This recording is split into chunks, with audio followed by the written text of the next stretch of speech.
Assalamualaikum warahmatullahi wabarakatuh. Perkenalkan, nama aku Iklimah Safira Aulia Basuki dengan NIM H54012111068.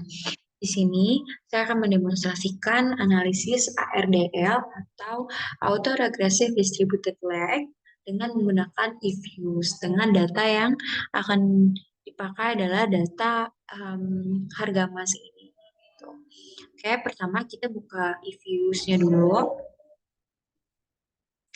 Seperti biasa, create a new if-use work file. Terus di sini frekuensinya kita ubah menjadi quarterly karena data yang kita pakai itu berdasarkan per kuartal. Ini start date-nya dari 2007 sampai 2017. Nah, ini kita bisa lihat kalau kita menggunakan data yang kuartal. Balik lagi ke if-use, kita start date-nya 2007 dan ini itu 2017, langsung klik OK. Ya, seperti biasa kita open quick, terus empty group untuk copy paste data yang kita akan gunakan.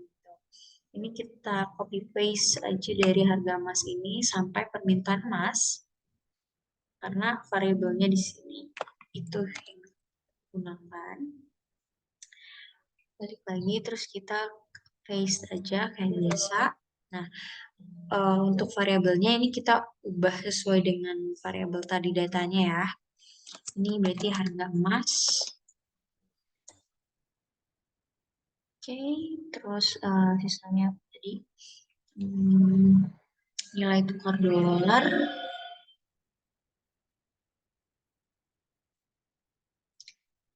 Ubah jadi nilai tukar dolar. Terus ininya minyak dunia.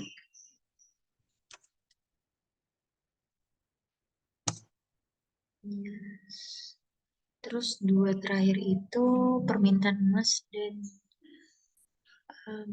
suku bunga.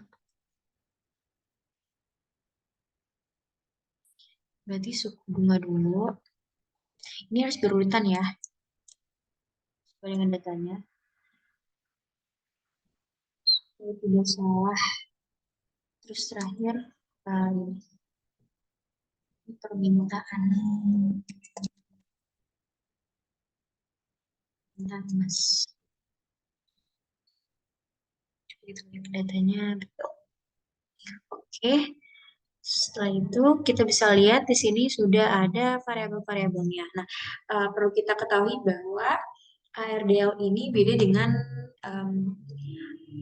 judi yang lainnya. Kalau misalnya analisis ARDL itu dia multivariat, mungkin beberapa variabel.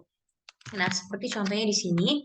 Di sini itu ada variabel X dan Y-nya. Nah, di sini harga emas ini sebagai variabel Y-nya atau si auto regresifnya ini, si AR ini.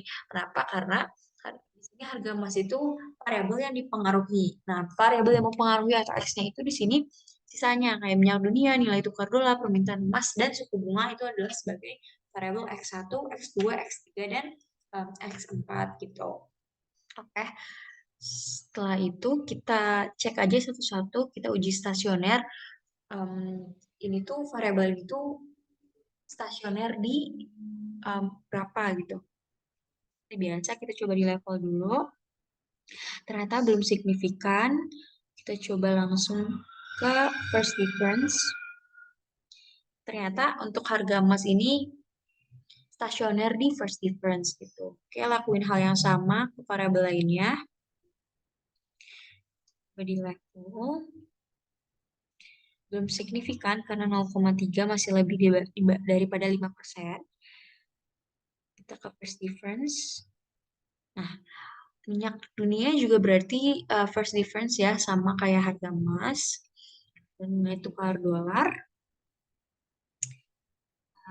Cek juga di level belum signifikan, masih lebih dari banding 5%. Terus kita first difference. Ternyata signifikan di first difference sama. Terus permintaan emas next. Di truth test di level ternyata untuk permintaan emas dia stasioner di level. Oh ya, kita harus ingat juga jangan sampai salah di variabel-variabel ini stasioner di level berapa gitu. Terakhir, suku bunga coba di level belum signifikan. Kita coba di first difference. Oke, ternyata suku bunga juga di stasioner di first difference. Berarti semuanya stasioner di first difference kecuali permintaan emas. Nah, langsung aja kita ke equation. Kita select dulu ya ininya. Ke emas, minyak dunia, nilai tukar, permintaan emas, semua variabelnya. Terus kita open as equation. Nah, di sini tadi yang stasioner di level di first difference itu kita tambahin D dan kurung kayak gini. Tadi kita tambahin semuanya aja kecuali si permintaan emas karena dia stasionernya di level. Ini permintaan emas kita nggak ini ya. D suku bunga. Ini C-nya kita hapus saja. Terus jangan lupa metodenya kita mau ganti dengan ARDL. Nanti kita pakai itu kan. Analisis untuk automatic selection, depend variable max flex, nggak usah diubah. Oke, kita langsung ke optionnya aja.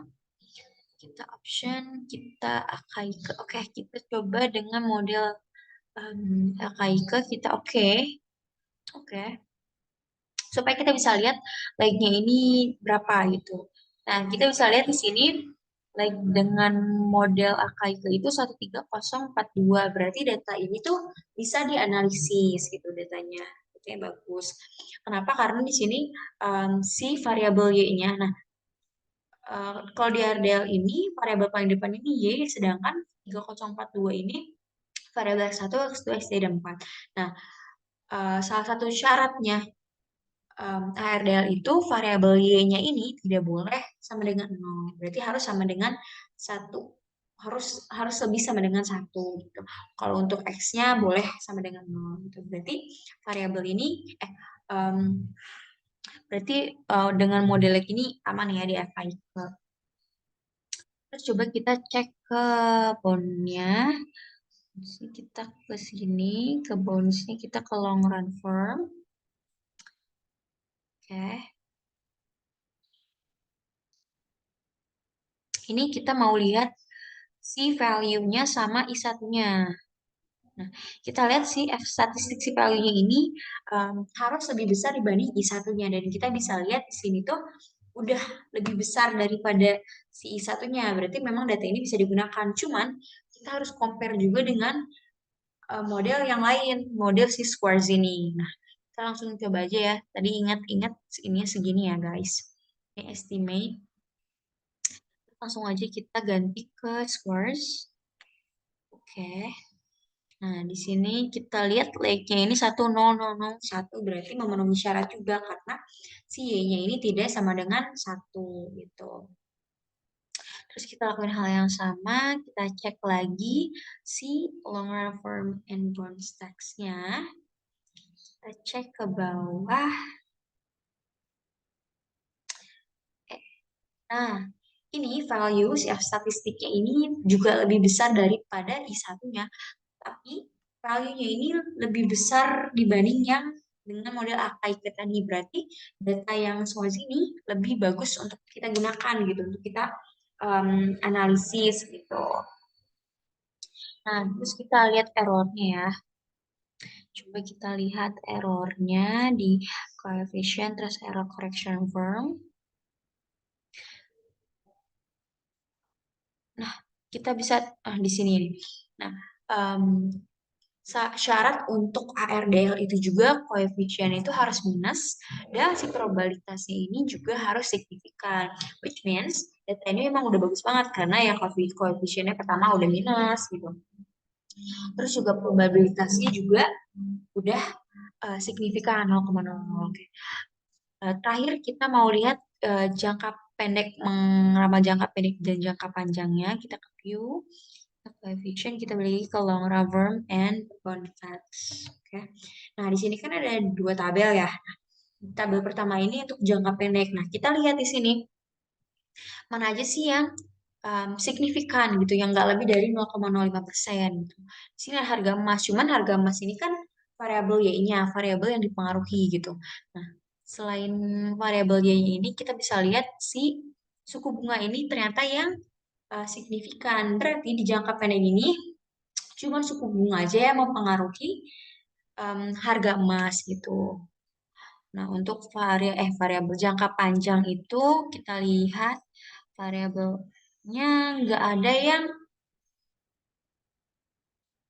signifikan ya, nggak ada yang lebih, nggak ada yang kurang daripada 0,05. Berarti di jangka panjang ini tidak ada variabel X yang mempengaruhi si harga emas. Oke, mungkin segitu sekian demonstrasi analisis ARDL menggunakan infus dari saya. Mohon maaf dari kesalahan kata. Wassalamualaikum warahmatullahi wabarakatuh.